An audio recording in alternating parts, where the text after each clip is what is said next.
On April 23, 1985, Coca-Cola announced it would replace its iconic formula with a new version, dubbed New Coke, a decision that would cost the company an estimated $30 million in recalls and rebranding. The backlash was so severe that the company received over 40,000 complaints per day, with many calling for the return of the original formula. This move would go down in history as one of the biggest marketing blunders of all time, with some estimating the total loss to be around $100 million. The introduction of New Coke was a result of the company's efforts to revamp its brand and appeal to a newer, younger demographic. However, this decision was made without considering the loyalty and dedication of its existing customer base, who had grown up with the original formula. As a result, the company faced widespread criticism and outrage from its fans, who felt that the new formula was a betrayal of the brand's heritage. The impact of the New Coke debacle was felt across the company, with sales plummeting and the brand's reputation taking a significant hit.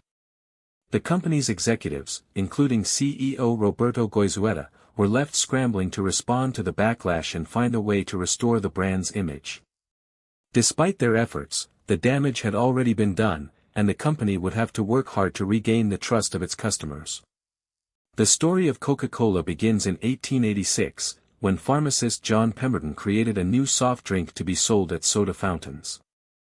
The drink quickly gained popularity, and in 1889, Asa Griggs Candler bought the rights to the formula and founded the Coca-Cola Company. Over the years, the company grew and expanded, becoming one of the most recognizable brands in the world. By the 1980s, Coca-Cola was facing increased competition from other soft drink manufacturers, and the company's executives were looking for ways to stay ahead of the curve. In an effort to revamp the brand and appeal to a newer, younger demographic, the company's executives decided to introduce a new formula, which would eventually become known as New Coke. The new formula was sweeter and smoother than the original, and the company's executives believed it would be more appealing to a wider audience. However, this decision was made without considering the loyalty and dedication of the company's existing customer base, who had grown up with the original formula. The company spent millions of dollars on marketing and advertising campaigns to promote the new formula, including a high-profile launch event and a series of television commercials. However, despite the company's best efforts, the new formula was met with widespread criticism and outrage from fans of the original Coke. The backlash was so severe that the company was forced to reconsider its decision and find a way to restore the original formula to the market. Prior to the introduction of New Coke, Coca-Cola was one of the most successful and recognizable brands in the world. The company had a loyal customer base and a reputation for quality and excellence. However, the company's executives were concerned about the growing competition from other soft drink manufacturers, and they believed that a new formula would help the company stay ahead of the curve. The company's stock price had been rising steadily over the years, and the company's revenue had been increasing by an average of 10% per year. The company's executives, including CEO Roberto Goizueta, were confident that the new formula would be a success and would help the company appeal to a wider audience. They spent millions of dollars on marketing and advertising campaigns to promote the new formula, and they were convinced that the new formula would be a hit with consumers.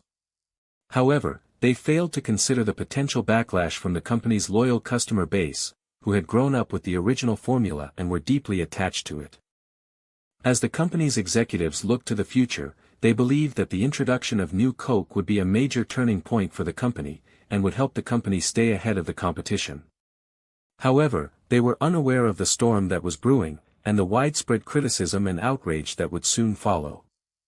The company's decision to introduce New Coke would ultimately prove to be a costly mistake, and would have a significant impact on the company's reputation and bottom line. The turning point for Coca-Cola came on July 10, 1985, when the company announced that it would reintroduce the original formula, which would be marketed as Coca-Cola Classic. The decision was made in response to the widespread criticism and outrage from the company's loyal customer base, who had been demanding the return of the original formula. The company's executives had finally realized that they had made a mistake, and that the new formula was not the solution to the company's problems. The reintroduction of the original formula was a major success, and the company's sales began to recover. The company's executives had learned a valuable lesson about the importance of listening to customers and respecting the brand's heritage. The company's decision to reintroduce the original formula was a major turning point for the company, and would help the company restore its reputation and regain the trust of its customers. The reintroduction of the original formula also marked a major shift in the company's marketing strategy, as the company began to focus more on its heritage and tradition, rather than trying to appeal to a newer, younger demographic. The company's executives had finally realized that the company's loyal customer base was its most valuable asset, and that the company should focus on nurturing and rewarding that loyalty, rather than trying to attract new customers. The company's decision to reintroduce the original formula would ultimately prove to be a wise one, and would help the company restore its reputation and regain its position as one of the leading brands in the world. The introduction of new Coke was a major disaster for Coca.